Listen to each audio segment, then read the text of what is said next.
programming will not be seen at this time, so we may bring you the Mad Magazine TV special.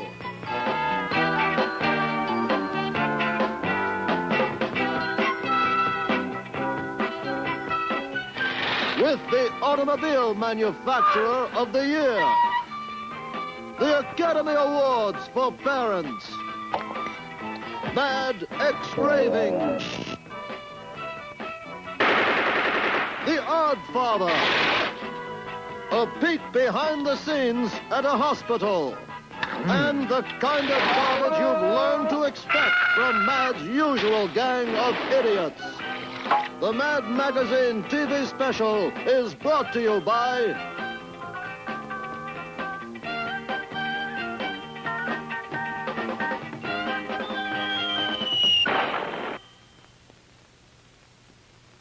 Hello there. I'm Howard K. Bluntly, speaking to you from Detroit, Michigan.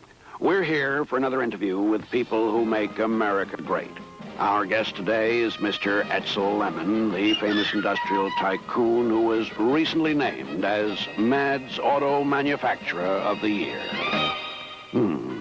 Well, seeing all these new cars rolling out of the plant, I'd assume that business is very good these days, Mr. Lemon. No, business is very rotten these days. Those are last year's cars rolling back into the plant to have their mechanical defects fixed. Some layout, huh? We've got 38,000 men working on the assembly line. 15,000 engineers designing expensive new accessories, and one kid who comes in after school to work on our anti-pollution device. This is the bumper section. Oh. Those men are about to attach a bumper to a car. Well, I had no idea a bumper was so heavy that it takes 6 men to carry. Oh, no, that's not because it's so heavy. Those 6 men are carrying it as a safety precaution. It's so brittle, if they ever drop it, it'll shatter into a million pieces. This is our accessory department, where we design all the innovations like these power seat covers, the electric ashtrays, and the Spiro Agnew dashboard clock. I see. And who needs these accessories? Our dealers. How do you expect them to get rich if they can't sell at least $3,000 worth of accessories to go with every $2,000 car? And that man, I take it, is trying to make some new accessory from transistorized components? No. He's double-checking the fine print in our new car warranty to make sure that everything that could go wrong is always the customer's fault. Hop in, I'll take you over to the proving grounds where we're testing the prototypes of our new models. Fine. Every model prototype must successfully cover this very dangerous obstacle course. Now, the test driver starts the car at the top of that hill there and rolls it nearly 500 feet to the bottom. But I don't see any obstacles. Are you kidding? That's enough of an obstacle. If our prototype can go 500 feet without falling apart, we put it into production. Now, I'd like to show you our safety research department. Well, you've certainly got it in a beautiful building, I must... No, this isn't it. This is our executive indoor golf course. Safety research is over there. This is George. He's working on new safety belts. That's right. As you know, the average car has 2 safety belts in front. Well, we've added 5 more belts. One runs from the dashboard to the rear window, one runs from the engine to the trunk, one runs from the roof to the floorboard, one runs... Those 5 extra belts should really make passengers safe. Oh, who cares about passengers? We're using them to hold the car together. What about the pollution problem, Mr. Lemon? What are you doing about exhaust fumes that foul our air? I'm happy to report that next year we are doing something. We are following the lead of cigarette manufacturers. You mean like putting a filter on the end of the exhaust pipe to trap the dangerous gases? No, like putting a sticker on the side of every car. Breathing in auto exhaust fumes may be hazardous to your health. Then, basically, you don't go along with Henry Ford's idea on automobile production. Who's Henry Ford? Well, he discovered that by keeping the same design year after year, he could afford to sell cars for $300 each. No wonder I never heard of him. I don't associate with commie radicals. Come on, I'll drive you home. Fine. I've been looking at ads for your cars, and I hate to say it, but they're misleading and deceptive. Deceptive? Did you say deceptive? Deceptive. What are you talking about? They say your cars are durable and dependable. You just showed me your cards, and they're neither durable nor dependable. Oh, I know, but what difference does that make? Even if we made good, fast, dependable cars, who'd ever know it when there's no room for them to move anyway? I see what you mean. This is Howard K. Bluntly signing off.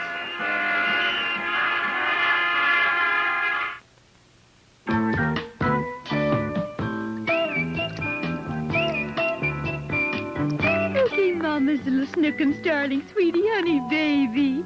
Bappy time is over. Time to get dry and ready for Betty Boy. First, we take out the little rubber dolly. Honestly, Edna, don't you think you're spoiling that duck a little?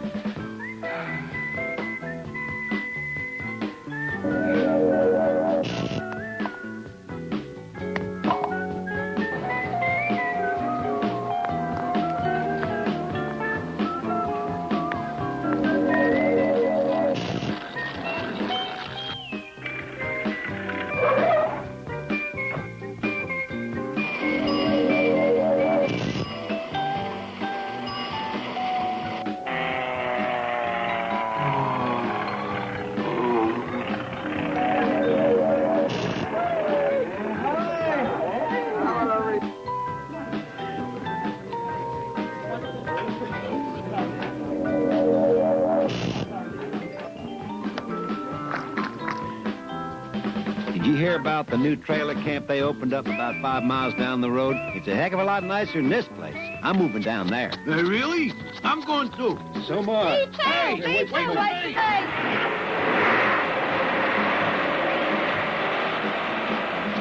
Well, there goes the neighborhood. Good Lord. Ooh, this man's been run over by a steamroller. Get him to the hospital, quick.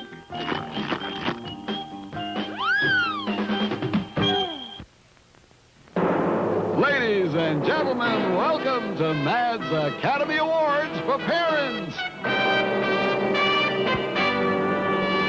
Here in this overstuffed, garishly decorated living room, Mr. and Mrs. Wilbur Nazel, overlooking their other 3.5 uncomfortable rooms, we have gathered to honor those people whose acting performances best illustrate the time-honored and traditional concepts of parenthood.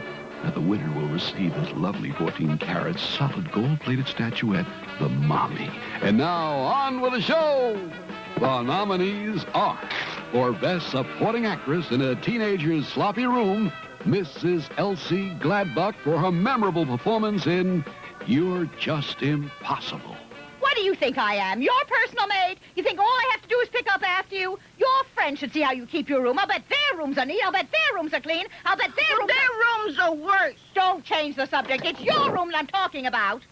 For Best Adaptation of an Original Getting Rid of the Kid for the Summer Routine, Mrs. Alice Corker for her heart-rending scene in It's You We're Thinking Of. Darling, your leaving hurts us more than it hurts you. How do you think we'll feel all summer long without our little man around the house? But don't worry about us. We're happy to sacrifice so you can have a wonderful summer at camp. But what if I hate camp? You'll write us all about it while we're in Europe. For Best Original Score in the typical coming late for supper song and dance, Mrs. Hortense Inlay for her inspiring number in I Could Drop Dead for All You Care. What do you care that I sweat all day over a hot stove? You were supposed to be home half an hour ago. Instead of waltzing in late, you should get down on your hands and knees and be grateful you have such a devoted mother. Well, this is the end. For all I care, you can eat your dinner cold. What are we having for dinner? Tuna fish salad. For special effects in the You Kids Today Have No Respect for Money category, Mrs. Phyllis Freeble for her touching performance in Upset? Who's upset? You think it bothers me that you played football in your brand new suit? You think I care that it cost $65 of your father's hard-earned money? You think I'm upset that it'll take $15 or $20 to reweave it? You think I'm disturbed that you disobeyed my orders? You think I'm angry? Gee, Mom, I knew you'd understand. The winner is Mrs. Richard Klaus for her brilliant reversal in I Get No Help Around Here. Would do you think you are, the Queen from Sheba? Is it beneath you to help with the dishes? Are you afraid you'll soil your dainty little hands?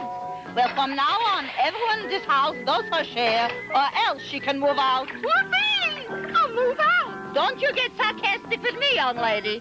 Well, that's it, folks.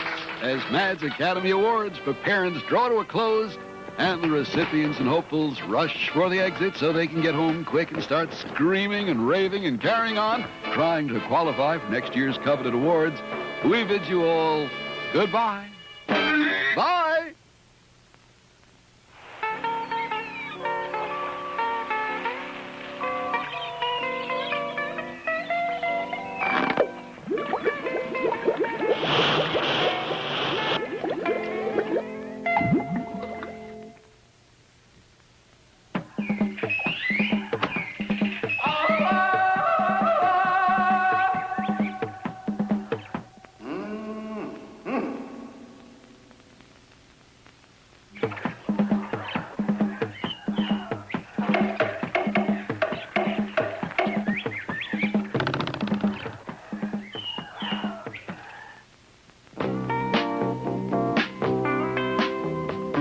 Been a nurse in that room for 2 weeks. How come they're all rushing in now? It's tip time. Nurses can smell patients who are checking out a mile away. I guess you're right. 4 of them are from another hospital. The heart patient in 413 just had a serious relapse. What happened? Well, he rang the button over his head for a nurse, and one actually showed up. Miss Fuddle, you've got the name tags on these babies all mixed up. Now we'll never know which infant is which. Don't worry. The mothers will never know either. Hey, who put a lock on this bathroom door? Bathroom doors in hospitals are not supposed to have locks. I know. They're taking all the fun out of nursing. Now how can we walk in unexpectedly and embarrass the patients? Ready to operate, Doctor. Okay, Mr. Gumbill, now just drink this glass of whiskey and bite down on this bullet. We'll have that little old gallbladder out in a jiffy. Maybe I better check the credentials of this new anesthesiologist. How awful. If only he could have held on for another hour. Why? Is his doctor coming? No, we could have charged him for an extra day. Nurse, what's the idea of allowing Mr. Fulbus to fall asleep? You know he's supposed to have the medication I prescribed at precisely 8 p.m. I'm sorry, Doctor. It won't happen again. Okay. Now wake him up and give him the sleeping pills. I gave the patient lunch, and he threw up. Well, that's not unusual, considering the food in this hospital. Try feeding him intravenously. I did. And? His vein threw up. Melissa? Come on, try again. Oh, Martin. Now, this has been going on for 3 days now. Why can't you admit this patient? Well, he hasn't been able to tell us his Blue Cross number. But these charges are ridiculous. $30 for a box of monogram stationery and $250 for a donation to your new Sarah J. Fingerhut Memorial Pavilion. But, sir, one of our solicitors sold these to you right after you came up from the recovery room. I don't remember that at all. Of course you wouldn't. You were delirious at the time. How dare you charge me for a private room when my bed was in the corridor? Because yours was the only bed in the corridor. Where are you going with that garbage? I'm taking it out to dump it. Idiot. That garbage isn't garbage going out. That garbage is food coming in.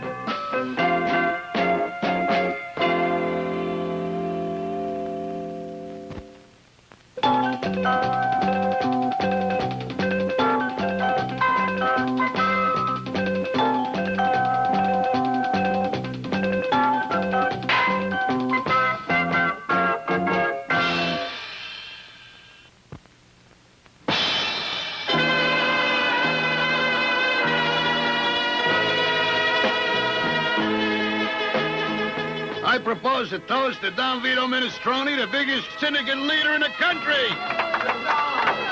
Hey, you. I'm with the Syndicate Anti-Defamation League. Don't you know you're not supposed to use the word syndicate in this picture? Oh, sorry. How about a toast to Don Vito Minestrone, the biggest racketeer and miter in the country? That's better.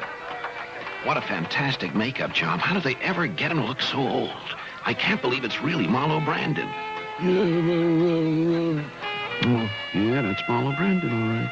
Oh, Papa, I'm so happy on my wedding day. Why aren't you happy, too? Why do you look so pained? Do you think it's easy to see a little girl grow up? You think it's easy to give her away to another man? You think it's easy to talk with 8 pounds of cotton in your cheeks?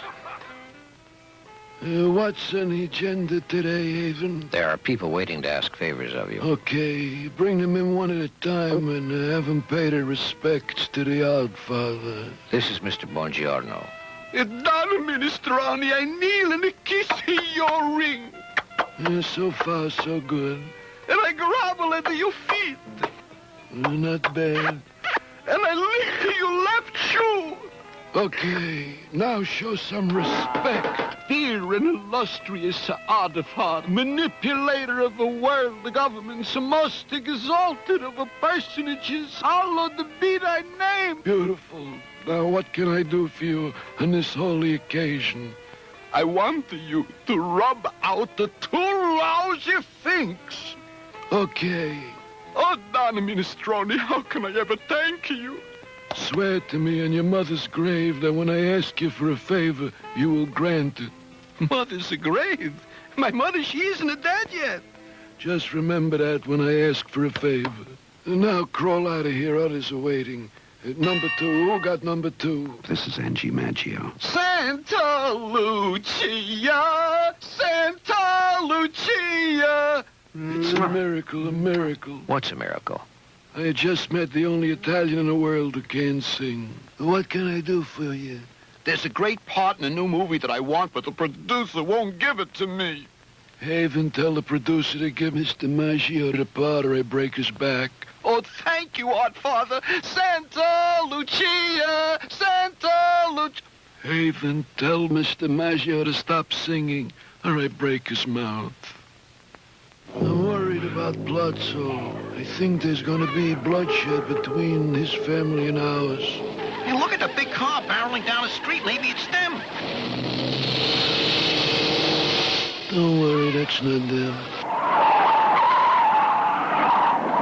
Don't worry, that's not them. Now you can worry. Is he dead? Did those 2 hoods in the big black car gun him down? Well, not exactly. When they got within 50 feet of him, a mugger who was stealing a woman's purse ran into the path of a hijacked truck going the wrong way at a one-way street, which swerved into a drug push, a stolen motorcycle, and they all fell on top of him. In other words, he died of natural causes. Natural causes? In New York, that's a natural cause. Hey, wait a minute. He's not dead after all. He's trying to speak. What's he saying? It's hard to tell. He's hurt so bad he's mumbling, so I can't understand him. I got news for you. He talks like that when he's not hurt, too.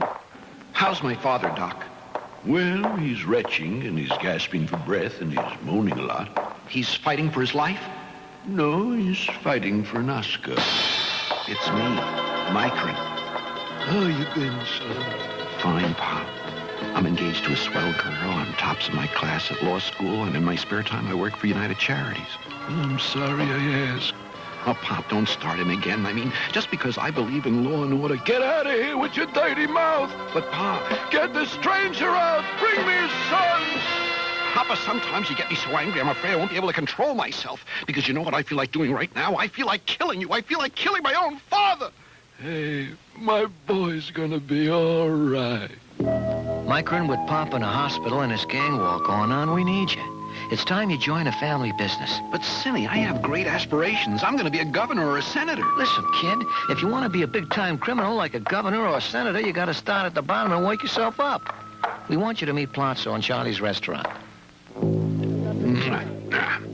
way I see it, Micron, is if your family wants to stay healthy, you better come in on a narcotics deal.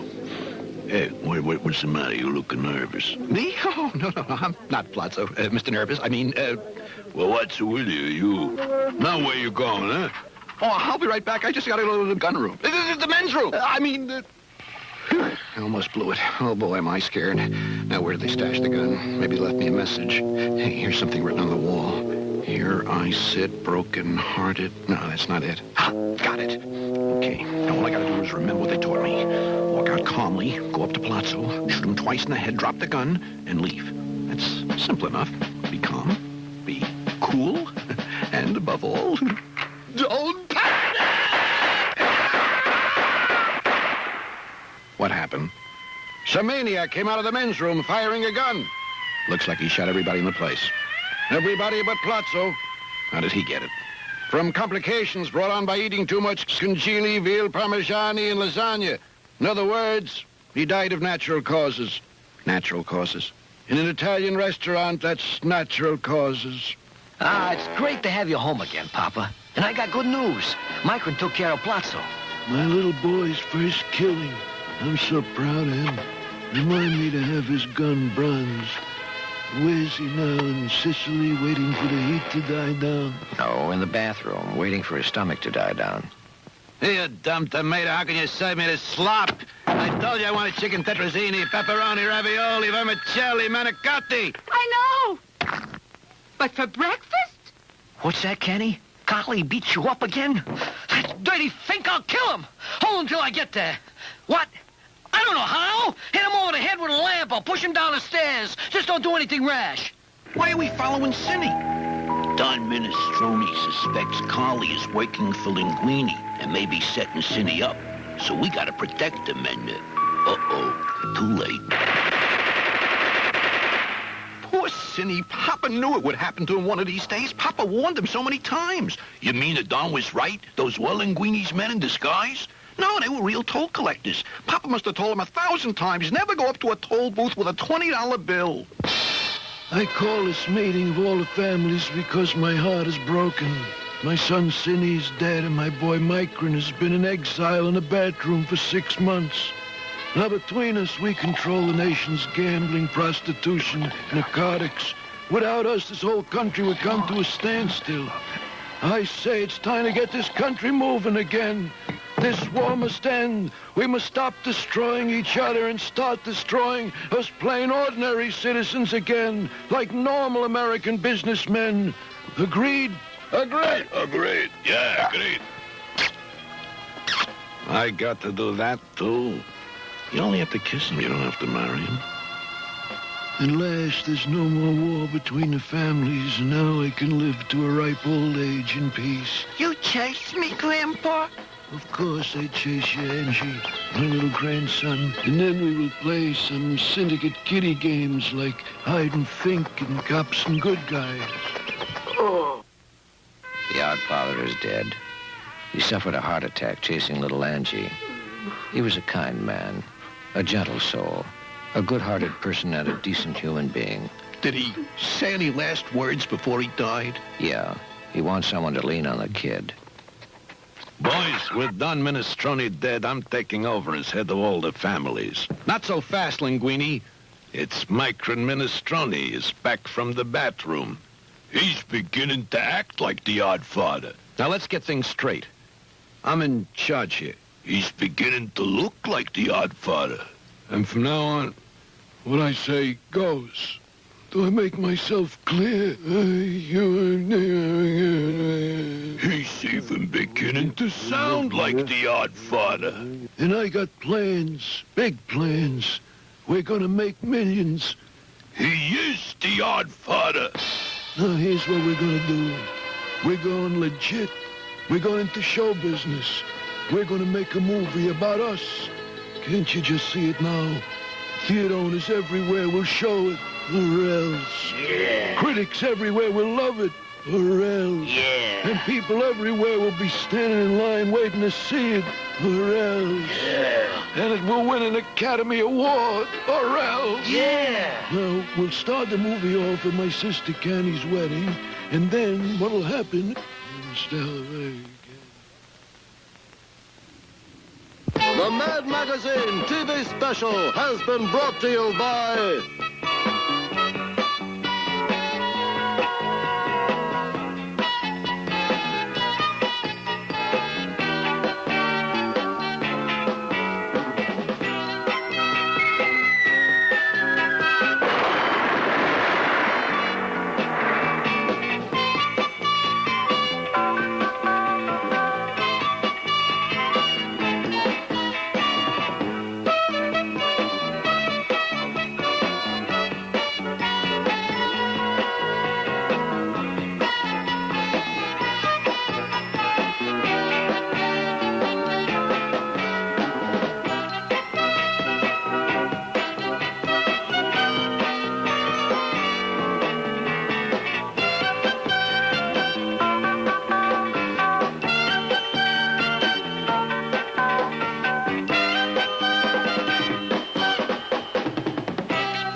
of trash cannot in any way, shape, or form be interpreted as constructive programming.